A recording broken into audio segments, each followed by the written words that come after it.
તો આદરણીય મુખ્યમંત્રી સાહેબ તમને કહેવા માંગી છીએ કે તમે જે આ ગપ્પુ માર્યું છે, તમે જે આ વિદ્યાર્થીઓની ક્રૂર મજાક કરી છે, એનાથી મોટું ગપ્પુ એ કોઈ છે જ નહીં. એટલે મહેરબાની કરીને ગપ્પા મારવાનું બંધ કરો અને ગુજરાતની જો વાસ્તવિકતા જ જાણવી હોય તો હું તમને જણાવું કે ગુજરાતની અંદર જેટલી પણ સરકારી, બિનસરકારી કે અર્ધ સરકારી જે નોકરીઓ છે, સરકારી હોય કે સહકારી હોય, એ બધી જ જગ્યાએ લાગવકશાહી ચાલે છે. બધી જ જગ્યાએ ઓળખાણવાદ, બધી જ જગ્યાએ પરિવારવાદ, જાતિવાદ અને પ્રાંતવાદ ચાલે છે.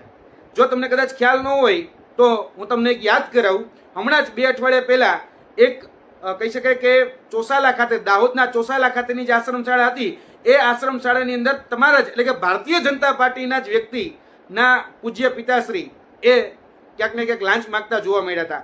એ ભારતીય જનતા પાર્ટીના વર્તમાન ધારાસભ્ય શ્રી કનૈયાલાલ કિશોરીના પિતાશ્રી બચુભાઈ કિશોરી, જે પૂર્વ 4 ટર્મના ધારાસભ્ય રહી ચૂક્યા છે, તે એક શિક્ષકની ભરતી માટે 17 લાખ રૂપિયા માગી રહ્યા હતા. અને કોઈ પણ ભરતી જોઈ લ્યો, છેલ્લે અંતે તો તાર એ ભારતીય જનતા પાર્ટીના કાર્યકર્તા કે નેતા સાથે જ જોડાયેલા મળશે. તમે બિન સચિવાલય કૌભાંડ જોઈ લ્યો, તમે હેડ ક્લાર્કનું કૌભાંડ, એટલે કે એ અસિત વોરા ત્યારે ભરતી બોર્ડના અધ્યક્ષ હતા અને એ જ સમયમાં ઘણા બધા પેપર લીકેજો થયા અને પેપર કૌભાંડો, ભ્રષ્ટાચારો થયા, સામે પણ આવ્યા. અમુક જગ્યાએ નોકરી પર લાગી પણ ગયા, અમુક જગ્યાએ જે છે એ હજી ફરિયાદો થઈ છે, એની ઉપર આગળ કોઈ કાર્યવાહી થઈ નથી. બીજી વાત કે ભાઈ જીએસઆરટીસી ગુજરાત સરકારનું જે વાહન વ્યવહાર નિગમ હોય, એમાં જસુભાઈ ભીલ તમારા જ નેતા હતા ને, એની અંદર જસુભાઈ ભીલ પણ ઓળખાણવાદ, પરિવારવાદ અને વગ કઈ તો કે આર્થિક વગના જોરે એ નોકરી આપી રહ્યા હતા. એનો વિડીયો પણ તમારી પાસે ઉપલબ્ધ હશે. તમે શું કર્યું?